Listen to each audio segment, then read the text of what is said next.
Today, the latest weapons, coupled with the fighting skill of the American soldier, stand ready, on the alert all over the world to defend this country, you, the American people, against aggression.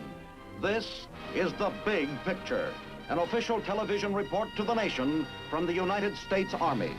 Now, to show you part of the big picture, here is Sergeant Stuart Queen. Quite a few members of the Army who go overseas are permitted to take their families along with them. Furthermore, the Army sees to it that the children in these families are provided with an adequate American type of education. Our first report will show you the kind of educational opportunities now being offered to children of American servicemen stationed in Germany. This is a future playground for a new school in Germany. A school that is being constructed for the children of Army, military, and civilian personnel stationed in this area. Recently in Germany, the housing situation has eased and more servicemen have been allowed to bring their families overseas. As Americans, we consider it vitally important to have troops here, but the military urgency has not kept us from remembering the importance of a good education and of providing good facilities for it. The Army is in charge of this program of education. Under its direct supervision, through the Office of the Adjutant General, school sites are selected, schools are built, and the program of education is administered. Well-qualified teachers and principals are recruited from the United States. In effect, the Army plays the role of Board of Education. It helps the teaching staff to do its job by working with it on many problems. Not only how the 3 R's can be taught most effectively, but other practical problems like how youngsters living at some distance from the school can be given regular bus transportation. Usually, one school must serve for a large area, and so each morning the bus covers at least as much ground as a country school bus in the States. Sometimes a group of youngsters may have as long as an hour's ride to school.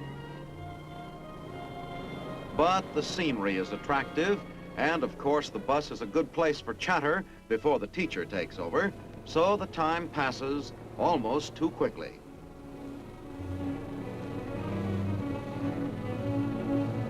Here in Kaiserslautern, Germany, is a new American school for children of elementary and high school age. Once at the school, the children would hardly know that they are on foreign soil. The teachers, the classrooms, and the activities are greatly similar to those found in any town or city back home.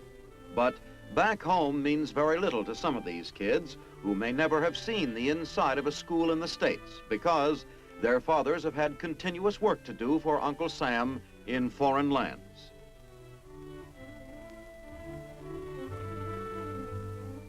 Although most subjects are the familiar ones, there is one here that is a bit unusual, especially for children at the elementary school level. A foreign language, and naturally German. It is not difficult for children to pick up a second language rather quickly, and here under expert guidance, they do. Back in the States, these kids are going to seem awfully bright when they go to high school if they decide to elect German as their foreign language.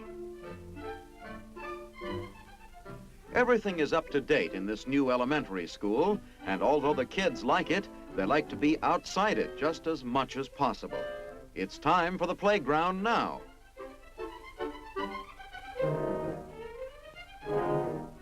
And so, wearing sport togs of infinite variety, the boys go to their side and the girls go to their side. And after a little while, they're all playing together. These girls do pretty well on the overhead bars. And the boys, well, they take to the air, perhaps to prove that there are some stunts that girls can't do. High school, as you might expect, has a much more serious aspect. Here, students preparing for college can be assured of receiving full credit for their work overseas. This mock-up of the human body used in a biology class is typical of the desire of the Army to utilize all available resources to make instruction vital and effective. After working under the close supervision of the instructor, the science student is expected to develop methods of observation and study which will help him to proceed ahead on his own. Laboratory exercises are a fundamental part of the science curriculum.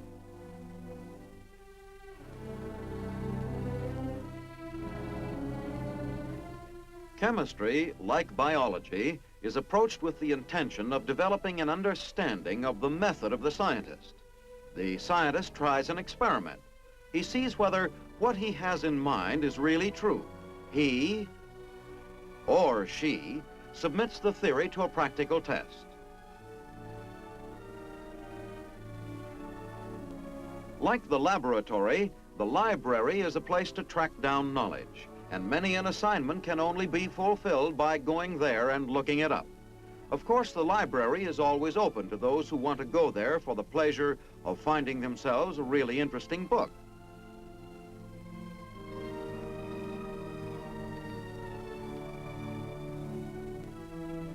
Classes must be set up each term to fit the changing needs of the always changing student body. There may be a class in typing one term, but not the next. Teachers are usually required to have experience in teaching in more than one subject, and sometimes in more than one field. Although the student body changes, there's always one like this. In the home economics field, a girl learns not only basic sewing, but keeps up with changing American fashions.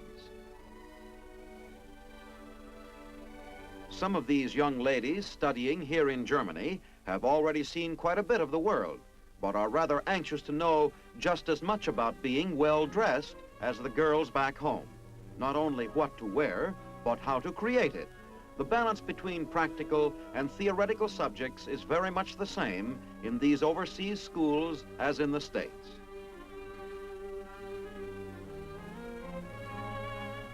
To a young lady, learning how to look one's best is easily one of the most interesting subjects in school, and so important as preparation for the future. Here's another phase of the future that hasn't been neglected. These home economics students use dolls as subjects while learning how to care for infants. Each student has a chance to try her knowledge. Someday, the facility and ease these girls are learning will do much to keep a new child healthy and happy. Students at this high school have an excellent opportunity to study a child's later growth and development. Many of the girls take charge of youngsters from the elementary school. In this way, they not only learn the ways of the small fry, but at the same time aid the school program by giving the younger children a full share of attention and encouragement.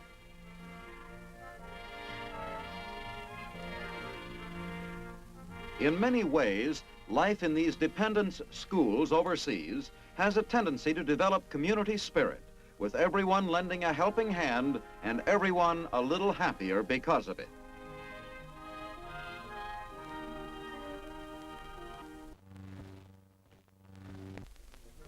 A lively phase of the school program is the work being done in the art room, where many students find a means of self-expression which is apt to stay with them for the rest of their lives.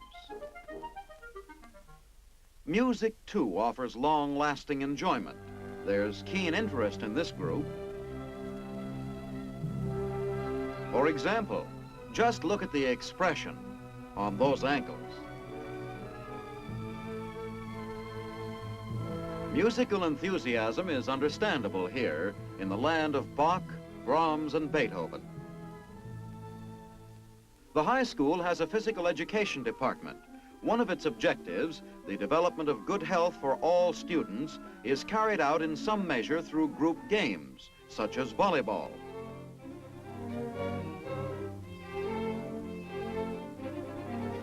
Volleyball is a natural for these girls whose fathers in the Army usually play the game and are encouraged to play it, not only for exercise, but to develop the sense of teamwork and cooperation. Football. The game between two American high schools is scheduled for Saturday at 1:45. Overseas, the high school game is big league stuff. The rooters are devoted. And the refreshments are all American.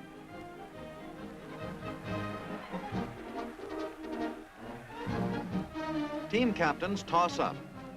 The Nuremberg Eagles win and decide to kick off. There's a good cheering section at work here, and if you just happen to be passing through this part of Germany on this particular day, you'd be willing to bet that this was Saturday afternoon in a typical American town.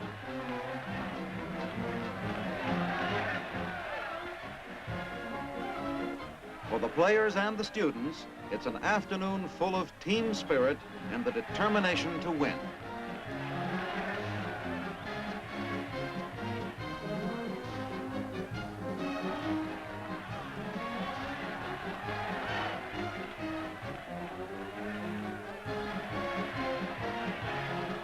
The fight goes on right down to the 1-yard line.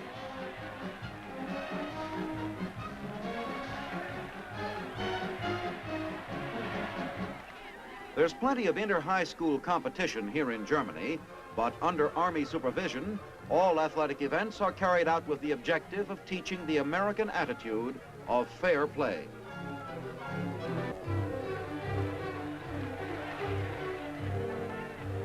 More important than winning or losing is the respect you hold for your opponent.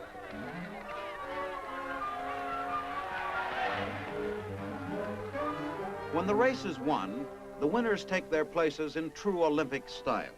It's a great feeling to be up there on the stand.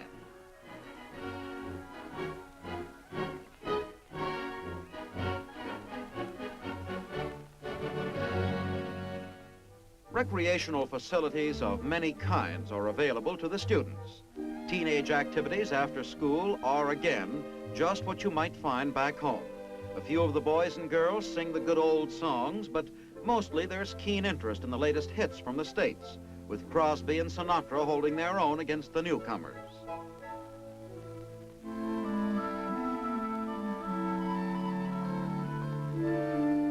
Sooner or later, the mambo may be the big dance here, but right now the youngsters are sticking to the good old-fashioned jitterbug.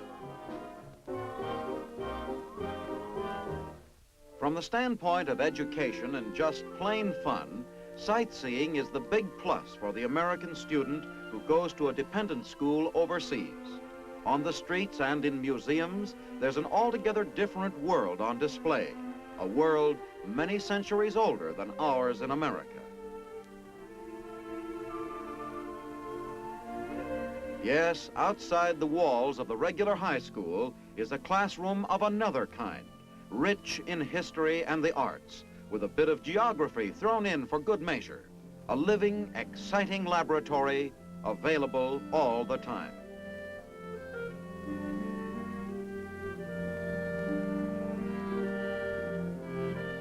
After inspecting the statue of the Greek goddess Pallas Athene, a group of sightseers continue along the Karl Theodor Bridge in the ancient city of Heidelberg. Throughout Germany, one sees layer upon layer of history, a series of rulers and ways of life, back through kings and princes to the days of the Romans and the Teutonic tribes. When you become just a little tired of sightseeing, there's always the movies, not only for resting the feet, but in this case, for refreshing the mind on things American.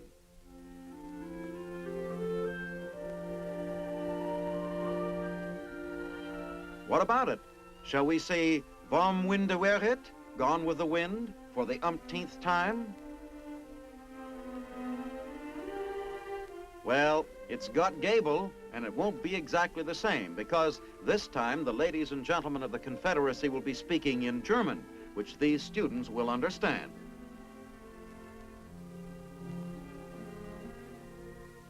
As in the States, fathers and mothers play an active role in guiding student affairs by participating in the Parent-Teachers Association. There's a large turnout for every meeting.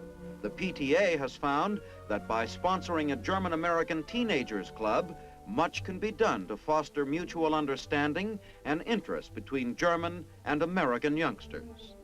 Not all of these meetings are intended to be serious, but when there is something to discuss, parliamentary procedure guarantees all members the right to speak their mind.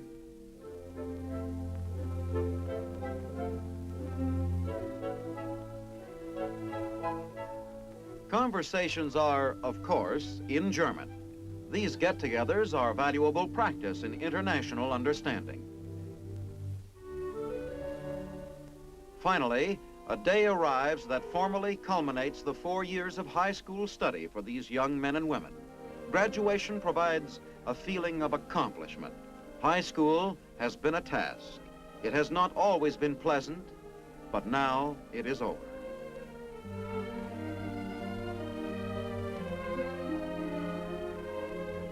There is a feeling of sadness, too.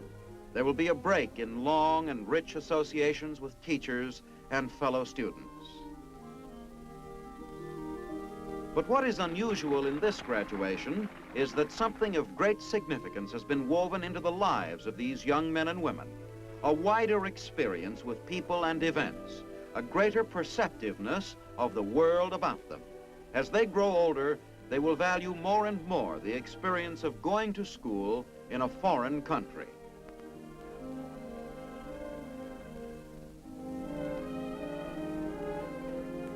In winning their diplomas from an American school abroad, these graduates are personally most fortunate.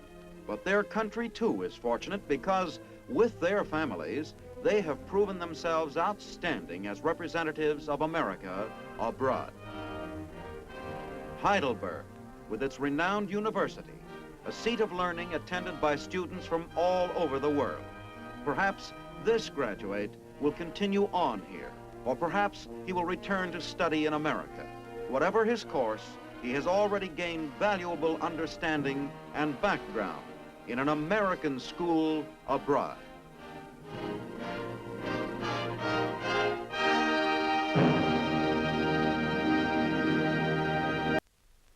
Yes, the Army is making possible an American education in a foreign land, with all its advantages for the children of American servicemen. The mother of an American serviceman inspired our next subject by writing this letter after she had visited her son at Fort Bragg. It is an exceptional letter, picked from a great many written by civilians to military commanders.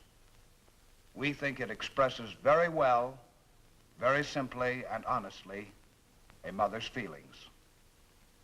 We have asked the mother who wrote it if she would allow us to quote her words on the big picture. She has kindly given us this permission.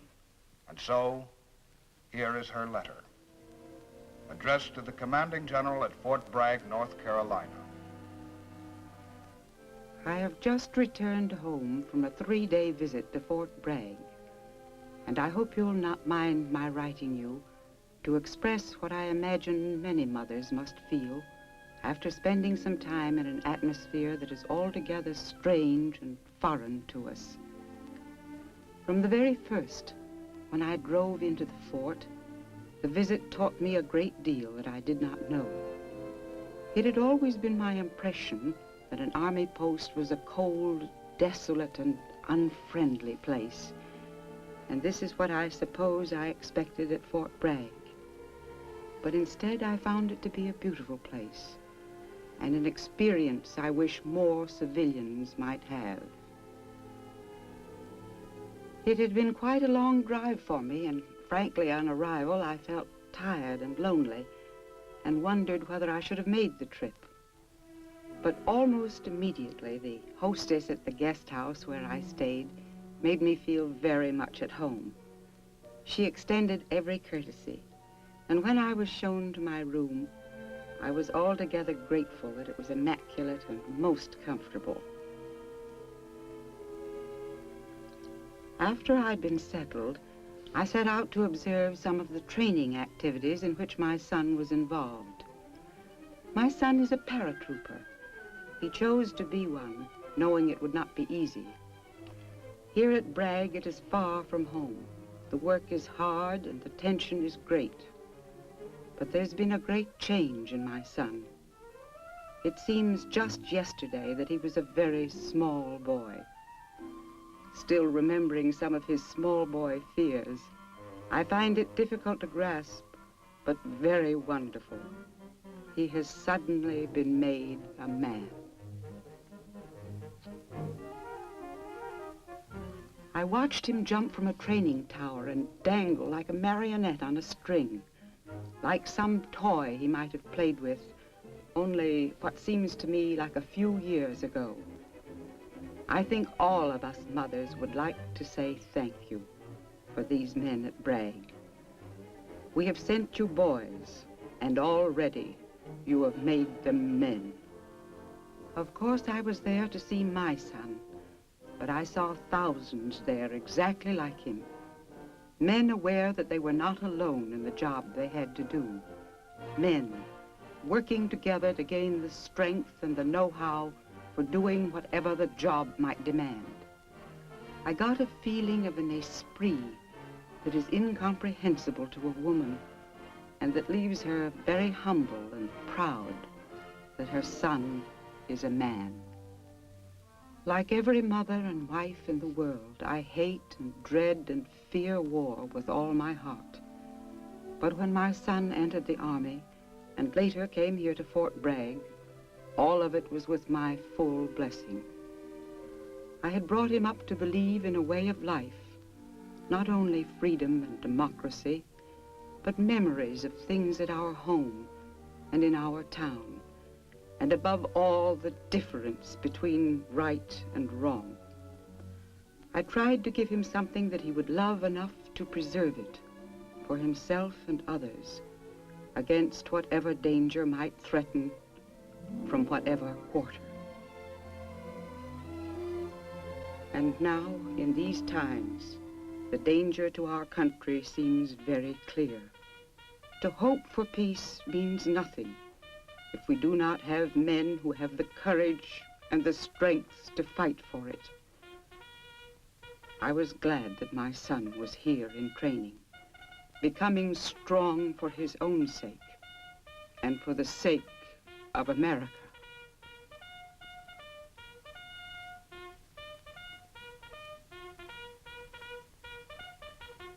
I watched the lowering of the flag, a ceremony both simple and moving.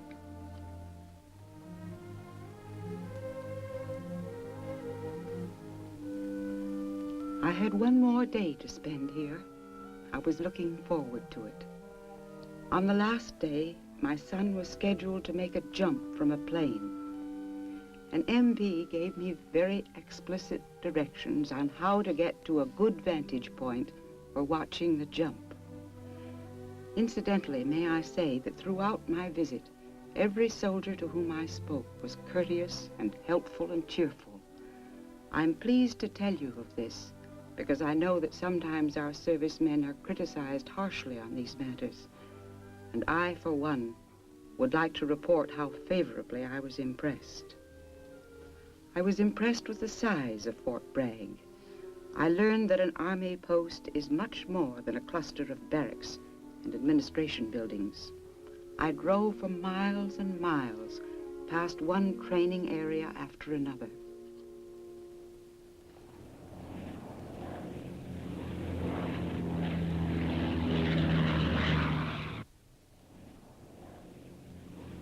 I suppose there are some mothers who would not want to see their sons jump from a plane. I think I am one of those. I'm afraid. And yet, I would not miss the experience. I tried to think of him in the plane, preparing for the jump. I knew, he had told me, that very few men can look forward to a jump without fear. Butterflies in the stomach, or just plain fear in the mind. Fear that at the last moment is overcome. This capacity to conquer fear, this is what my son now has. And because he has this, I am grateful.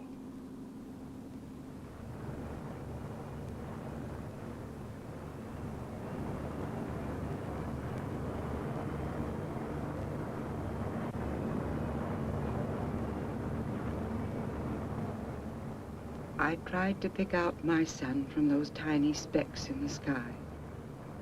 It was no use. I prayed for the safe landings of all of these men, wherever they might make them.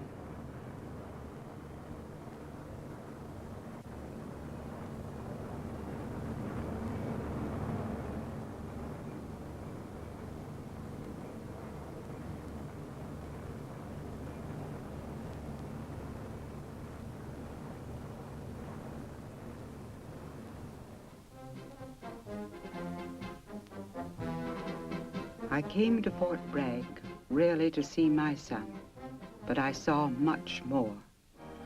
I saw all those who were side by side with him, other sons of other mothers. I wish that all of them could see what I have seen, not only their individual sons, but all of our sons together, proud of being together, none of them wanting war, but all of them ready to fight for the kind of life we mothers have taught them to believe in.